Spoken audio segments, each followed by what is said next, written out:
Bonjour et bienvenue sur la chaîne de Prof Couder, la chaîne qui vous explique vos cours de physique de façon simple et claire. Pour avoir plus d'aide, ça se passe en description, il y a des liens vers des bonus.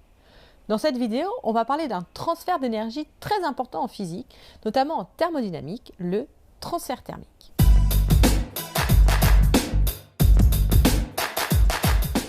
On l'a vu dans cette vidéo-là, il y a 4 sortes de transfert d'énergie et uniquement 4. Donc 4 façons de transférer l'énergie d'un système à un autre.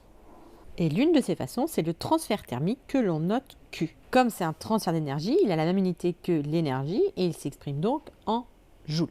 Un transfert thermique, ça va toujours du corps chaud vers un corps froid et ça a lieu jusqu'à ce que les deux systèmes ou les deux corps soient à la même température. Lorsque les deux cas sont à la même température, c'est un état particulier qu'on appelle l'équilibre thermique. Les deux systèmes sont à la même température et il n'y a donc plus de transfert thermique entre les deux. C'est ce qui se passe par exemple quand on sort le beurre du frigo quand on cuisine. On le sort, il est froid, donc il est dur, et au fur et à mesure, il est réchauffé par la pièce, et donc à la fin, il a la même température que la pièce, et on peut le mettre dans les cookies. Il faut noter que le corps humain est une source chaude. Ça veut dire que dès qu'il va être en contact avec un corps en dessous de 37 degrés, ce qui arrive souvent, eh bien, il y a un transfert thermique du corps humain vers l'extérieur. Et donc, c'est pour ça qu'on a froid, parce qu'on perd de l'énergie qui s'en va vers l'extérieur.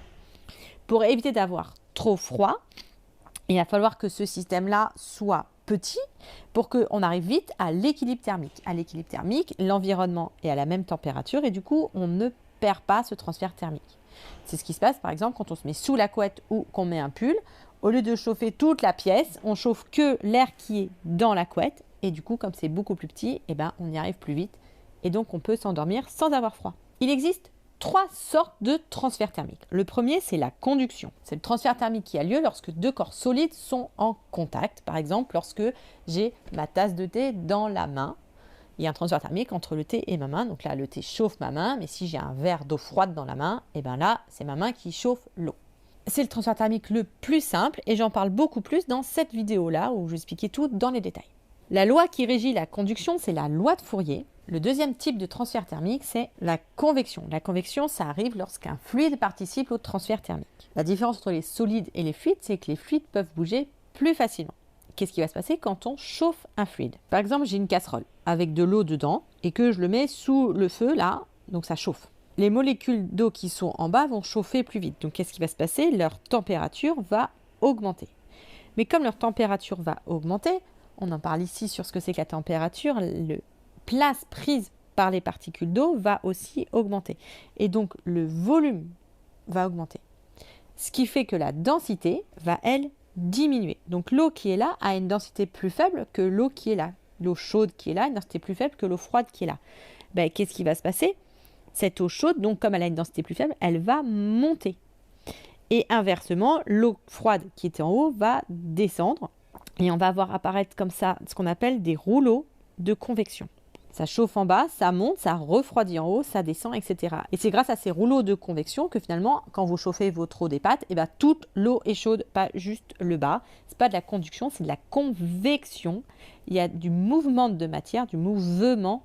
C'est pour ça qu'il y a de la convection. Alors oui, la convection, c'est plus compliqué, ça bouge, etc. Donc on ne va pas avoir de loi simple comme la loi de Fourier.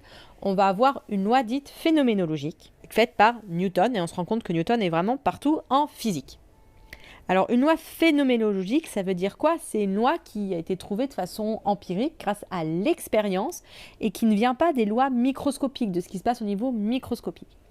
Souvent, quand on regarde ce qui se passe au niveau microscopique, il faut faire des grosses approximations pour retrouver cette loi. L'avantage, c'est qu'il est simple, donc facile à appliquer, mais l'inconvénient, c'est qu'il ne va marcher que sur des systèmes simples et il va donner des bons ordres de grandeur, mais si on veut des détails, ça ne va pas être suffisant. Et cette loi phénoménologique de Newton, elle porte sur la puissance et non pas sur le transfert thermique. Alors, si vous savez plus ce que c'est que la puissance, il y a cette vidéo-là qui en parle. Sinon, rapidement, on se rappelle que la puissance, c'est égal au transfert thermique par unité de temps. Ce qui donne en langage post-bac avec les différentiels que c'est la dérivée du transfert thermique par rapport au temps. Donc la puissance, c'est la dérivée du transfert thermique par rapport au temps. Et la loi, elle dit quoi en fait? Elle dit que cette puissance, elle est proportionnelle à la fois à la surface de contact, plus cette surface-là est grande, plus la puissance va être grande, ça apparaît logique. C'est pour ça que quand on met une casserole sur un petit feu, ça chauffe moins vite que si on la met sur un gros feu, parce que la surface est augmentée et donc la puissance est augmentée. Mais ça dépend aussi de l'écart de température. Là, encore une fois, c'est logique. Si je mets un feu à 45 degrés, ça va chauffer moins vite que si je mets un feu à 100 degrés. C'est pour ça qu'il y a des boutons sur les plaques vitrocéramiques pour forcer le feu en dessous et pour pouvoir décider de est-ce que ça chauffe vite ou moins vite. Et quand on met plus fort, ça chauffe plus vite. Elle dit juste ça, cette loi. Donc cette loi, elle n'est pas à connaître, elle sera donnée dans les exercices. Mais en gros, elle dit, pour chauffer plus vite, il faut soit prendre un feu plus grand, soit mettre le feu plus fort. C'est pas très compliqué non plus. Petite remarque. La puissance ici que moi j'ai utilisée, donc ici qui est une puissance thermique, peut aussi s'appeler le flux thermique. C'est exactement la même chose. Mais bon, il y a les deux notations. Donc si vous avez le flux, c'est la même chose que la puissance. Moi, je ne vois pas d'autre explication qu'il y a deux notations juste pour perdre les élèves. Donc ne vous laissez pas faire et pensez bien que c'est la même chose que la puissance. La dernière sorte de transfert thermique, c'est le rayonnement. Si vous vous rappelez de ma vidéo où je présente les différents transferts d'énergie, j'ai bien dit qu'il y avait deux sortes de transferts d'énergie différents, qui étaient le transfert thermique et le rayonnement. Pour moi, je ne mets pas le rayonnement dans le transfert thermique. Il se trouve que dans beaucoup de livres, c'est mis ensemble, donc c'est pour ça que je le mets dedans, parce qu'on va vous le demander, si on vous demande les trois types, il faut savoir que c'est le rayonnement. Mais pour moi, je ne le mets pas ensemble. Pourquoi? Parce que les phénomènes physiques sous-jacents sont très différents. Notamment, le rayonnement, c'est le seul transfert d'énergie qui peut se faire dans le vide. Ça veut dire qu'il n'y a pas besoin d'avoir un contact direct entre les deux systèmes. Un système peut chauffer un autre sans être en contact, il y a du vide entre les deux. C'est la lumière qui va transporter l'énergie. La lumière qu'on peut voir soit comme une onde électromagnétique, soit comme un photon, suivant comment on voit les choses. Je vous ai mis le lien vers les deux vidéos qui en parlent en description. Donc tout objet chaud, quel qu'il soit, émet un rayonnement. Ce rayonnement, il a un spectre continu, avec un pic qui va dépendre de la température. C'est-à-dire que plus le corps est chaud, plus le spectre va être déplacé vers le bleu. Plus les longueurs d'onde émises vont être courtes. C'est ce qu'on appelle la loi de Wien. C'est comme ça que, par exemple, on peut repérer les étoiles chaudes, qui sont bleues, par rapport aux étoiles froides, qui, elles, sont plutôt rouges. Donc, quand on dit que tout corps chaud émet de la lumière, ça veut dire que même vous, nous, tout le corps humain émettent un rayonnement. Et ils perdent de l'énergie par rayonnement.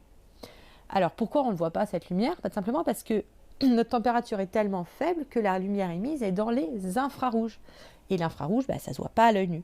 Mais c'est pour ça qu'on peut par exemple prendre une caméra infrarouge ou un satellite infrarouge. L'autre chose qu'il faut savoir sur les rayonnements, c'est que la puissance augmente avec la température. Ça paraît logique, plus un corps est chaud, plus il va avoir une puissance de rayonnement importante. C'est ce qu'on appelle la loi de Stefan Boltzmann, qui dit que la puissance thermique, donc, qui est due au rayonnement, est liée à la fois à la surface du corps. Plus la surface du corps est importante, plus il va perdre de l'énergie par rayonnement. Ça, on en revient à ce qu'on avait vu sur la convection. Mais aussi à la température. Cette fois-ci, ce n'est pas proportionnel. On a T puissance 4. C'est-à-dire que vraiment, si on augmente d'1 degré, la puissance rayonnée, elle, va beaucoup augmenter. Et il y a un coefficient de proportionnalité qu'on appelle sigma. Donc si on regarde les unités, S est en mètres carrés, T est en Kelvin, P est en watts, c'est une puissance, ce qui fait que sigma est en watts, Kelvin moins 4, mètre moins 2. Petite remarque, ces trois types de transferts thermiques ne sont pas indépendants. Ils arrivent souvent tous en même temps. Si par exemple je suis dans un chalet tranquille en train de regarder le feu de cheminée, je suis à la fois chauffée par le feu par rayonnement. On remarque, si je mets une feuille de papier entre le feu et moi, je ne ressens plus la même chaleur. C'est bien que le rayonnement a été bloqué, donc le feu nous chauffe par rayonnement. Mais le feu nous chauffe aussi par convection, puisqu'il va chauffer l'air qui est à côté de la cheminée, qui va donc par mouvement de convection arriver jusqu'à moi. Et il va aussi chauffer les murs de la cheminée par conduction. Donc on voit que les trois phénomènes arrivent en même temps. Donc pour résumer, le transfert thermique est noté Q et il s'exprime en joules. C'est un transfert d'énergie sans mouvement, si vous voulez. Il peut être de trois sortes ou deux suivant votre cours. Donc la conduction, quand des corps solides sont en contact, comme ici le manche de la casserole avec la main. La convection, quand il y a un fluide qui subit des mouvements de ce qu'on appelle des rouleaux de convection, il va monter et descendre puisque la densité dépend de la température. Et le troisième, qui peut dans certains cas être considéré comme un transfert thermique, le rayonnement. Tout corps chaud émet une onde électromagnétique qui transporte de l'énergie à l'extérieur, donc le feu ici par exemple, mais aussi le soleil qui chauffe la Terre. Voilà, j'espère que cette vidéo vous a plu. N'hésitez pas à liker si c'est le cas et à poser vos questions en commentaire si quelque chose n'est pas clair pour vous. Et si vous voulez de l'aide pour travailler vos cours, n'hésitez pas à aller voir en description. Je vous offre un petit cadeau pour vous aider.